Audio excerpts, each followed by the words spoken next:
Hey guys, welcome back to Prep Course sessions on verbal ability for CLAT. Today we're going to be starting what is simply the most important topic for your CLAT preparation, and I do mean your entire CLAT preparation, not just verbal. This is reading comprehension. It's going to help you in, well, RC of course, which is likely to be 80% plus of your verbal section. Logical reasoning is completely based on reading and analyzing. GK is now based on passages. So yeah, this is the single most important topic. Let's go.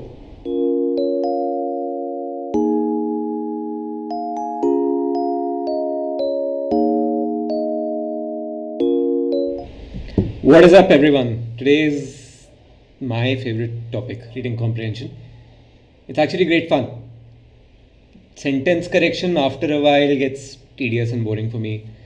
RC is one topic where if you're really into the topic, and you can do that, you can score really well. And this is where you can really differentiate, because a lot of people are scared of RC. You should not be scared of RC. Reading comprehension, people feel that there can be multiple answers, it's ambiguous. Just keep one thing in mind. No question in the paper can have an ambiguous answer, that this option is also correct or this can also be correct. No. It is the examiner's job to make sure there's only one right answer, because otherwise their whole exam goes for a toss and they get sued into oblivion if it's a foreign exam. They can't do that. So it is their job to give you enough and more clues to get the right answer. Your job is to find those clues. So what do you need for RC? Speed, for sure. Let's say your exam is CLAT, 150 questions, 120 minutes. It's got negative marking. CAT also has negative, they all have negative marking, right? All exams assume that you have less than a minute per question on average. So if you're taking 1 minute per question for RC and you have a passage with 5 questions, you have 5 minutes, which includes the reading time of the passage. You don't have the luxury of spending 5 minutes reading and then 5 minutes answering questions. So you have to, in this time, read the passage. You have to understand what the author is talking about. You have to read the questions. You have to read the options, return to the passage if necessary, and answer each question correctly. This is a tall ask. But the thing is, you can do this. You'll need practice, but it's very much doable regardless of the kind of passage. Some are simpler than others, of course, but they also have a few tricks up their sleeve to make the simple passages complicated. And the complicated passages are going to have easy questions then. Great reading speed will give you a lot of flexibility.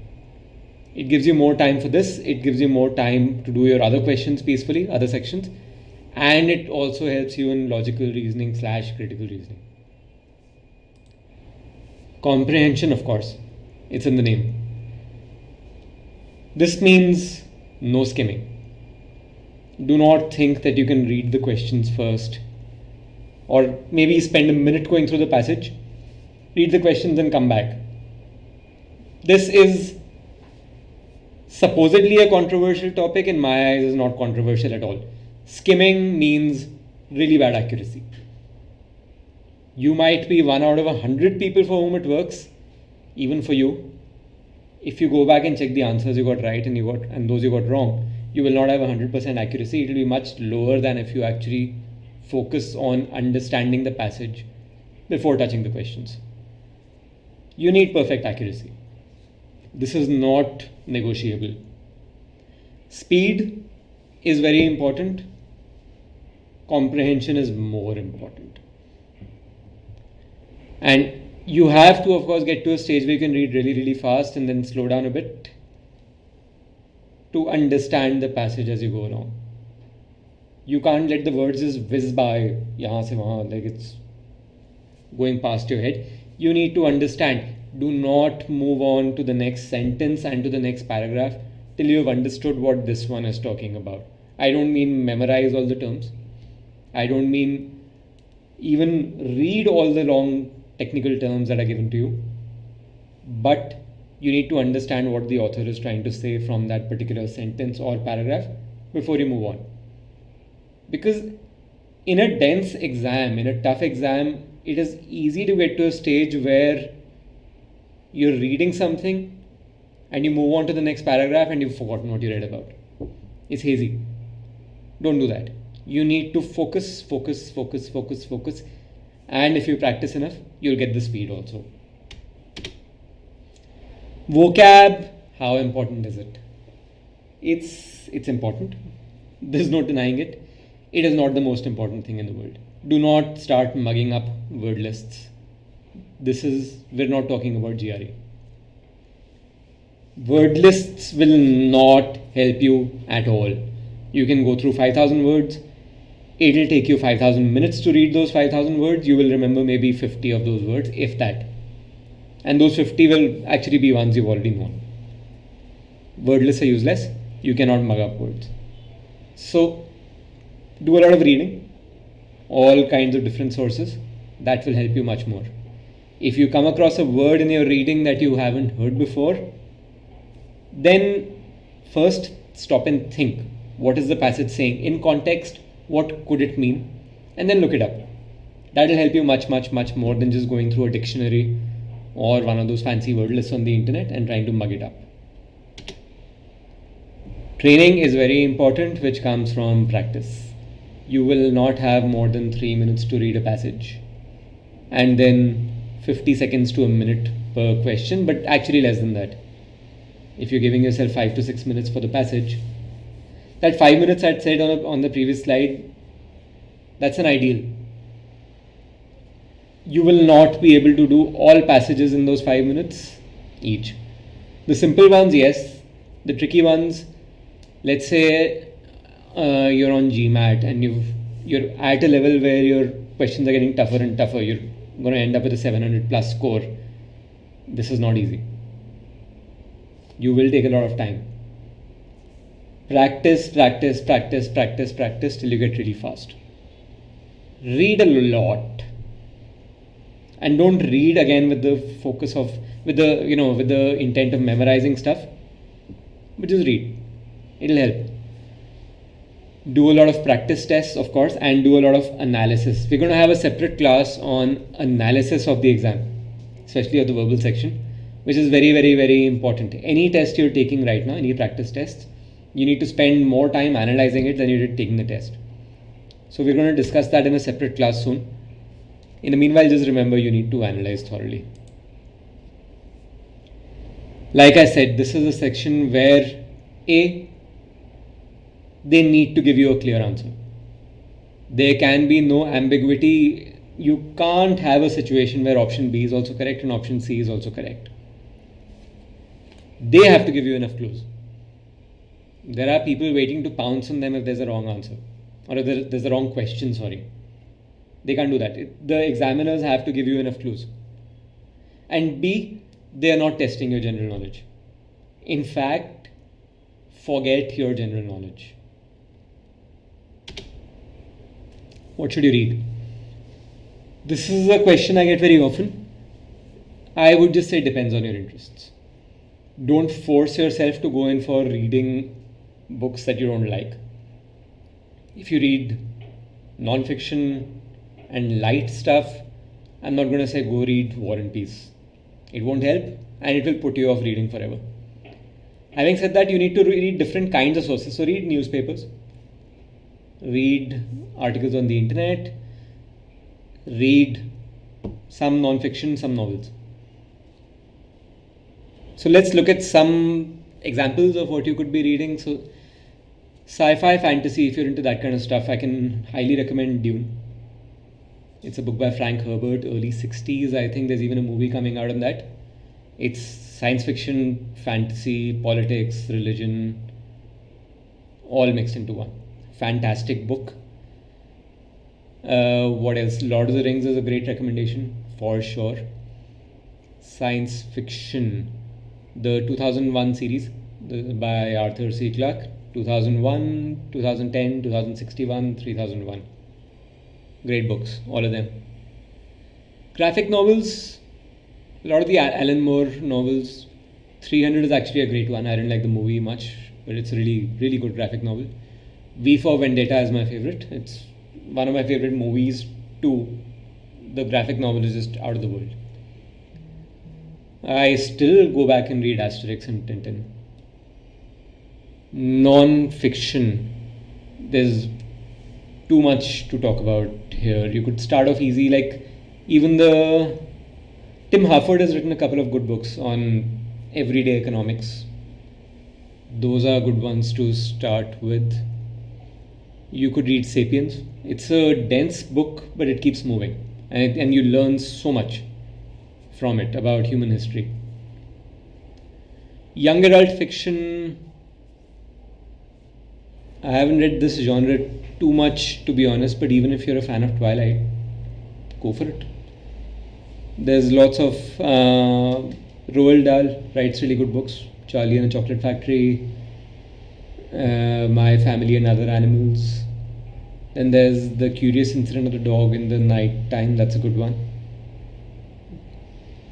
Indian mythological, if that rocks your boat. The Amish Tripathi books. Devdutt Patnaik's written a bunch of them. And literary fiction. Why, if you're into that, why not To Kill a Mockingbird and the sequel? I haven't read the sequel, to be honest. I don't know how good or bad it is. So I'm not going to force you to read a particular kind of book. Whatever you read more, and then move on to other sources like newspapers and stuff.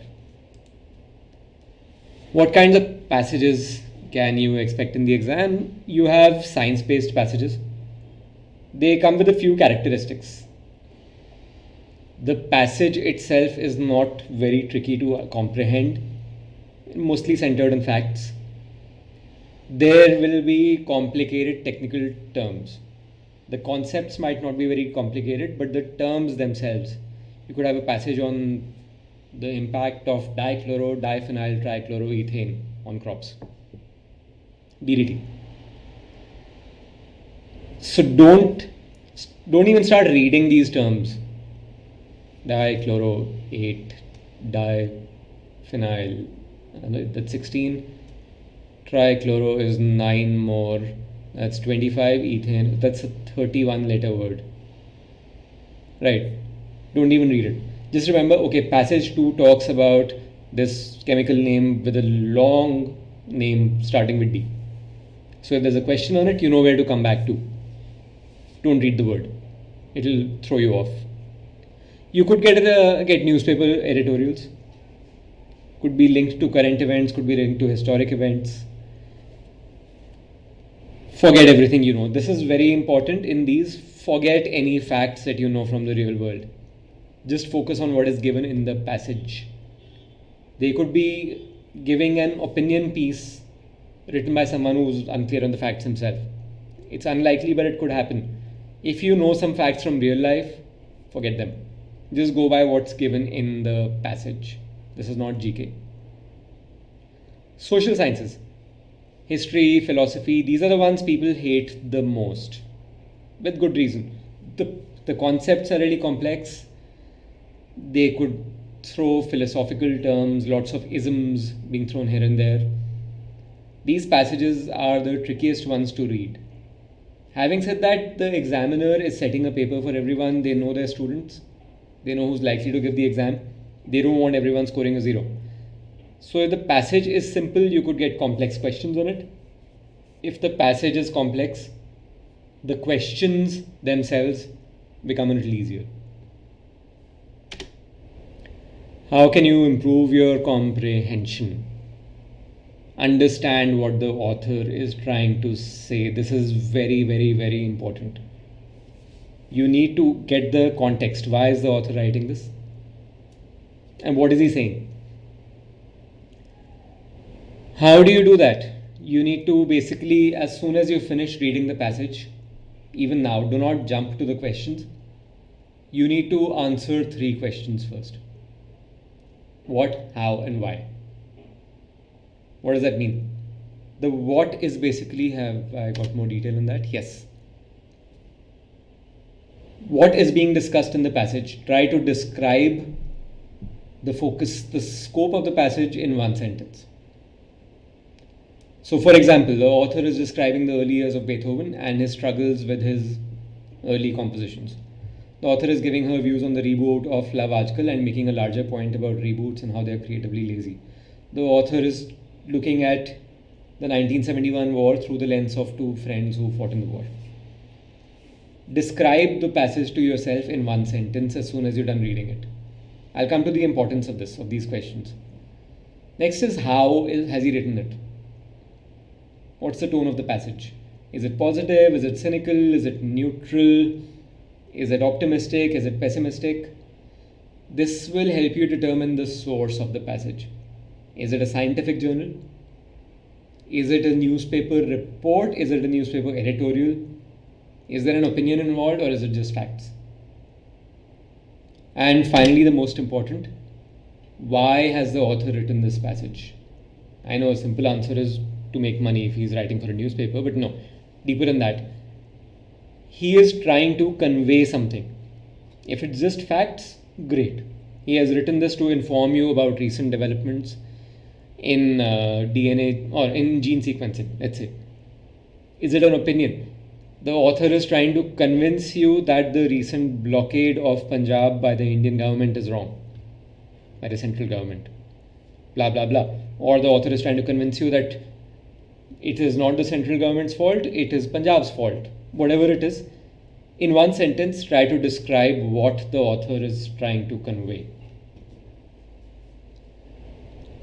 So why? So what, how, and why? These questions help you answer a few questions directly. And these are the trickier questions to answer. Why does the author say so and so in the passage? Where could this passage have been taken from? A scientific journal, blah, blah, blah, like we discussed. What does the author mean by something? And what could be the best possible title for this passage? These are the tricky questions. These are the indirect questions that don't involve just picking a fact from the passage. So if you spend 2.5 to 3 minutes reading the passage, spend the 30 seconds to 40 seconds answering these questions. Once you've had some practice, you will not take longer than this, and then move to the questions. I can guarantee after some practice, you will be answering questions in 30 to 40 seconds after this. Skimming versus deep diving. Skimming does not work, period. As straightforward as that.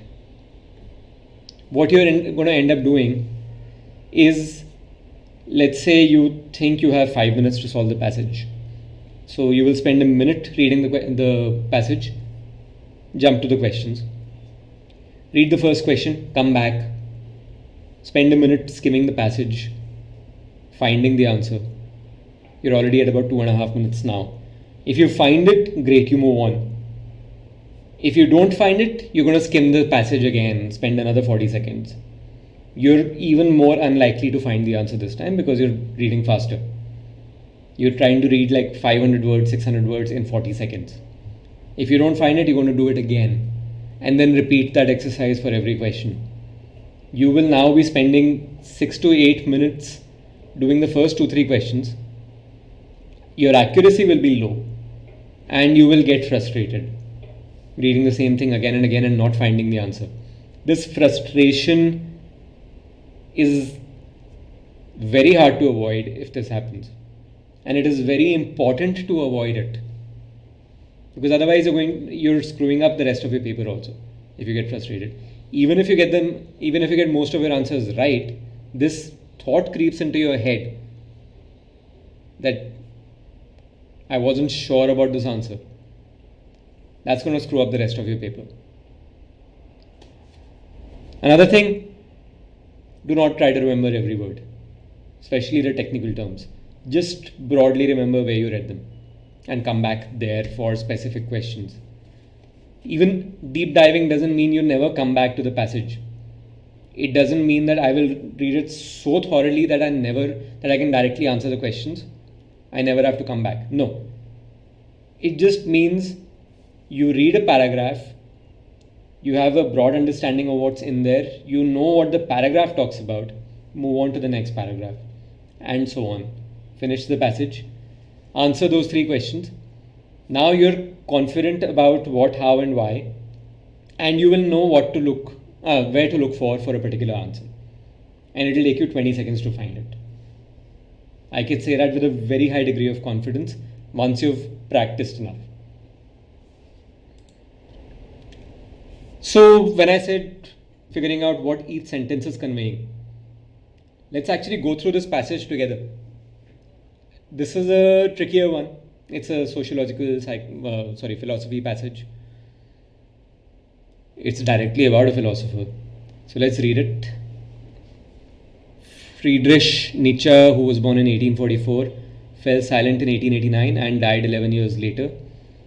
So there's some timelines being set up here. Born in 84, fell silent. In this context, obviously, does not mean that he died, because he died in 1900, which is the next phrase itself. So maybe he stopped writing then. We don't know more than that, and we're not supposed to. We're just looking at this passage. We're not supposed to have facts about him. So it probably means he stopped writing then. He was the first great philosopher of the 20th century. That's simple enough to understand.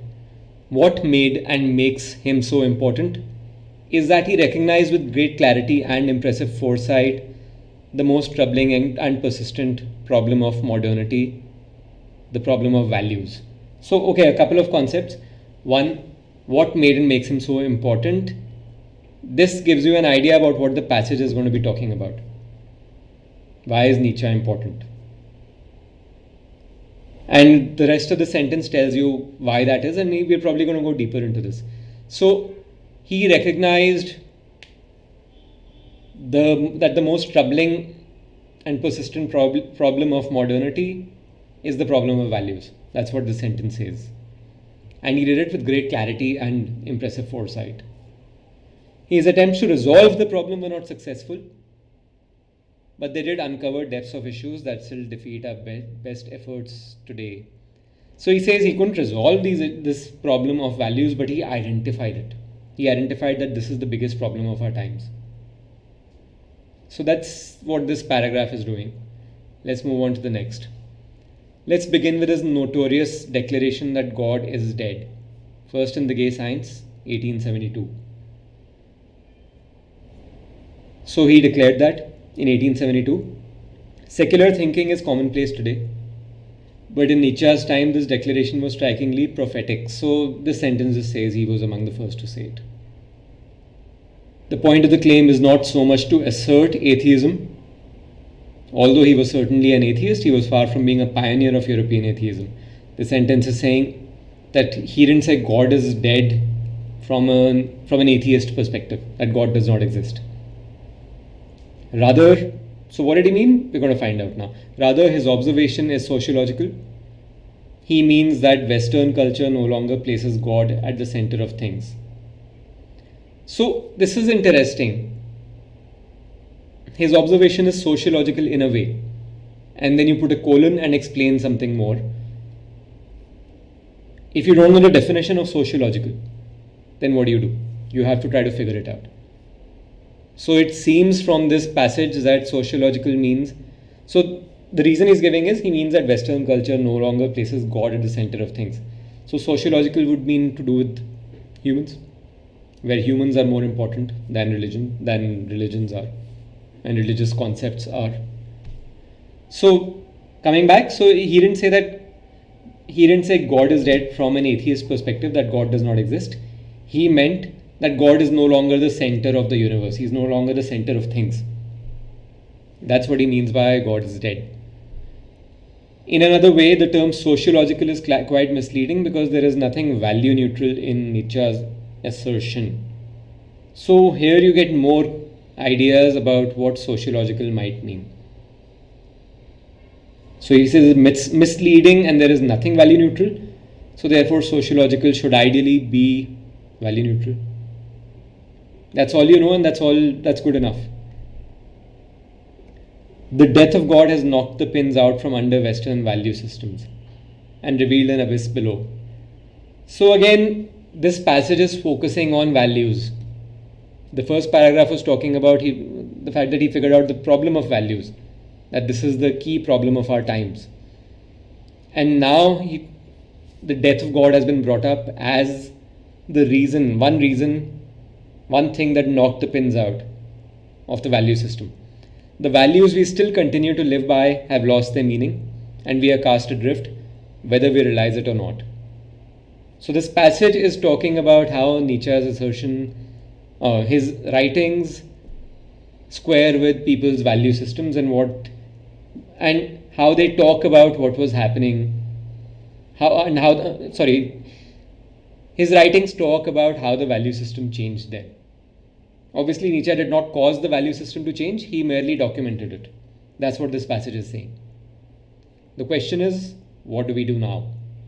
That's where it ends. This is one of the trickiest passages you could actually get, and if you go sentence by sentence, it's easy to figure out. Just forget everything else, don't panic that there are so many large words here. Just think, okay, what is this sentence saying? What is this sentence saying? End of paragraph, what did this paragraph tell me? And move on. What can they confuse you with? Definitely long passages, long and complex words. Easy trap to fall into. Don't fall for it. Philosophy passages with thisism and thatism and thisism and thatism. Don't fall for it. I'm going to step away for 5 minutes, read this passage, and then we're going to try to solve it together. In fact, take 6 to 7 minutes. Be very slow about it. This is not a speed test just yet. Accuracy is more important than speed. So I'll come back in about 6 minutes, and then we solve it.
Hey guys, just a short break in the middle of the class to tell you to check out our website or follow the link in the description below to join our test series. We're going to be having sectional tests, full tests, a lot of practice material.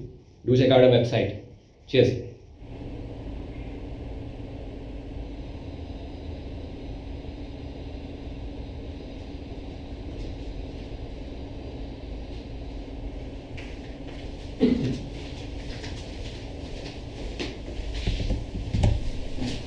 I'm back. Did you miss me? After this passage? No. Everyone hates me now. Let's see what the questions are like.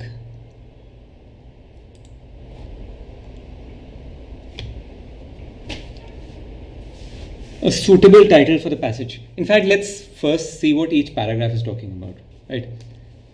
The first paragraph is basically laying the groundwork for what the passage is going to talk about. Even if you read opinion pieces in the newspaper, the theme of the passage, the subject, the topic, the scope, the reason for writing is most likely either in the first or the last paragraph. Much more likely to be in the first. So if you come to the first question, a suitable title for the passage, it actually comes from the first paragraph. Let's look at the options. Political theory in the Western world. This is not it. Why? Because look at the third sentence. In fact, does my pen work? Yes, it does. We are not looking at the whole history of political thought in the subject guide. Not even a representative selection. The modern period and modernity, blah, blah, blah. The modern period covers thinkers from the time of the European Reformation until the middle of the 19th century. And then things change. So therefore the answer is the emergence of modern political theory. This is very clear from the first one, from the first passage. The significance of European so A is wrong because it very clearly, the sentence very clearly lays it out. The significance of European Reformation. The modern period is talking about more than that. So a title of the passage should be telling you what the whole passage is going to talk about, not just one particular aspect of it. So therefore, C is wrong. The community of Christendom. Christendom was basically 5th to 15th century. We're definitely not talking about that period. Therefore, you have B as your answer. Second passage talks about the European Reformation. And third talks about how it started falling, the Christendom, how it started falling in the early 16th century. Out of this political disorder and fragmentation, dash the idea of the modern state as a political entity, dash no allegiance to any power above itself. This is a tense question more likely than anything else. So before looking at the options also, out of this political disorder and fragmentation arose, emerged, sprang, whatever it is, simple past. Is emerging doesn't make any sense. Present continuous, no, we're talking about 500 years ago. A is wrong. So emerged is here, so this is one option. Emerged is here, this is one option. Did emerge? No. Very awkward, clunky construction. So okay, so we have B and C. Emerged the idea of the modern state as a political entity with no allegiance, bearing no allegiance, owing no allegiance. So B is wrong because either it should have been that owed no allegiance, that would have worked. Owing is perfectly fine. So your answer is C. The most suitable substitute for the word impetus as used in the passage. Now here is where some vocabulary really helps. If you know what the word means, it means stimulus. So therefore, hindrance, definitely not. Reason, No. Unity, definitely not. Stimulus is an option. If you're not clear on the meaning, let's look at the passage. This is second paragraph. Here it is. The European Reformation, which began in the early 16th century, provided a considerable impetus to political thinking that that differed from what had preceded it. So a new political thinking arose, which began in the early 16th century. Right, so, and it's saying that the European Reformation gave a boost to it. Stimulus is the right answer. As per the passage, which of the following is not true with respect to the Christian political community?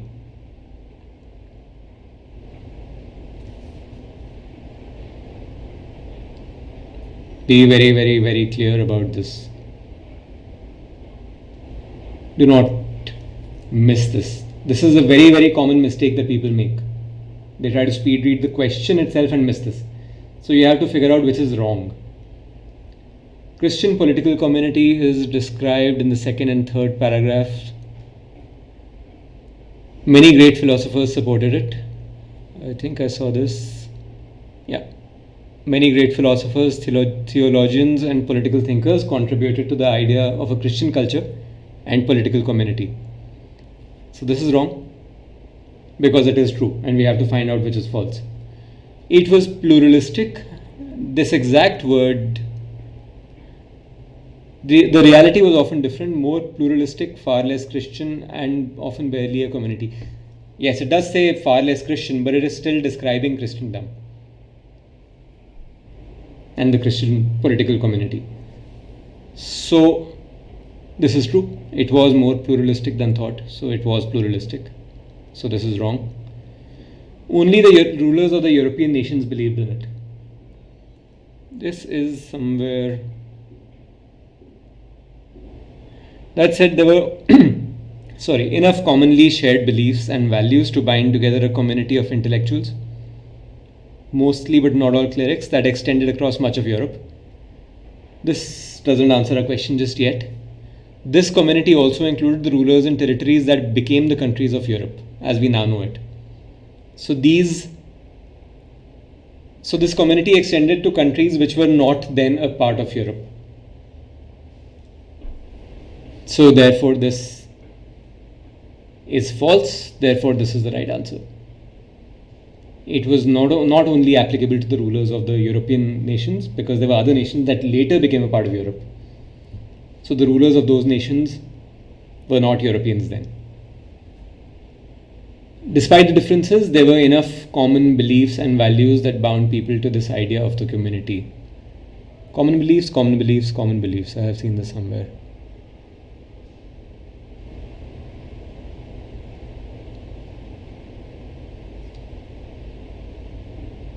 Yeah, there were enough commonly shared beliefs and values to bind together a community.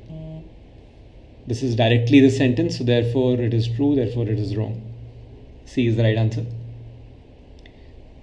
Next, the reason for fragmentation of Christendom was Martin Luther's challenge to authority of the Catholic Church and the Pope. This is mentioned somewhere here. Martin Luther's challenge to the authority. Yes. Many princes abandoned allegiance to Rome. Different princes abandoned allegiance to Rome. So both of the above are mentioned, right? Wrong. Because they're asking for a reason. And it said the reason, not a reason. Now this is a tricky question. If it said one of the reasons, because this becomes tricky because it was accelerated. That's what the passage says. The process of fragmentation. And also it had begun to fragment over a long period. And at some point it started accelerating the fragmentation. So when you say the reason for fragmentation, this is not it. So therefore the answer is none of the above. Charles V, the Holy Roman Emperor, is mentioned as an example of, here he is, to the senior Catholic powers such as Charles V, the Holy Roman Emperor. So he's mentioned very clearly as a senior Catholic power. You don't need to see the rest, but why not? People who challenged the authority of the Catholic Church? No, it was not long before the legacy had become political, as princes abandoned allegiance to Rome and the Catholic powers. So people were challenging his authority. Princes who abandoned allegiance to Rome? No, he's not one. They abandoned allegiance to him. And he's not a pope. He is a senior Catholic power. This is the right answer. Last couple of questions, and then we're done, I promise. Which of the following, as per the passage, contributed neither to the idea of a Christian culture nor to the fragmentation? So basically someone who's not mentioned, right? Political thinkers. We've already gone through this. They contributed to the idea of a Christian culture. We need neither. So this is wrong. Philosophers, same, contributed to the idea. This is wrong. Princes of Europe, they abandoned allegiance. So they supported the fragmentation. So this is wrong. So the right answer is D, none of the above. All three are mentioned as either contributing to the idea of Christian culture or to the fragmentation. So the answer is D. Imagined communities in inverted commas. Where was this? This was somewhere here. As with all imagined communities that exist in the minds of thinkers. Basically, this sentence itself is making it very clear that reality did not align with these communities that thinkers talk about. So they didn't actually exist.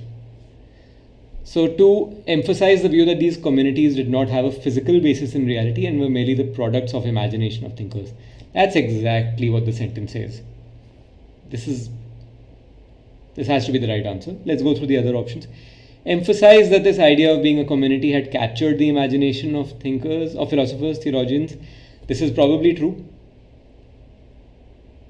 Actually, no, it doesn't even talk about philosophers and theologians, just thinkers. And even if this were true, this sentence is very clear. Imagined is the word. It exists only in the minds of thinkers, not in the real world. So the emphasis here is that these don't exist in the real world, so we have to stress on that. C. Point out that the creation of such a community requires the imagination of intellectuals. No, definitely not it. B and C are wrong. None of the above. No, we already have an answer. The answer is A. So I've taken two tricky passages. This will take a lot of practice, for sure. Having said that, RC practice is going to help you in so many places. It's going to improve your reading speed. It's going to improve your comprehension, which matters in GK, which matters in critical reasoning. Both these things, and of course RC is a very, very important part of the exam. So we're going to do another class on this with just more practice. I promise to take it only one philosophical passage then, and the other one will be more normal. The point here was, if you can solve these passages pretty easily, the others are going to be much easier to solve. You just need to understand what to focus on. So that was it for this class. We've already uploaded sessions on sentence correction, on the different aspects of it, on the parts of speech, on subject-verb agreement, parallelism. We're going to be doing more classes on exam analysis, and we're going to be going more in depth into issues that confuse people. Punctuation and articles, for example. We'll do a separate class on that. So subscribe to our channel, like this video, it really helps us. We're hoping that eventually this can start making us some money through ad revenue. And a like and subscribe definitely clearly helps us. And we'll also put links to those other classes in the description below, so check those out. And see you guys soon for the next class. Bye bye.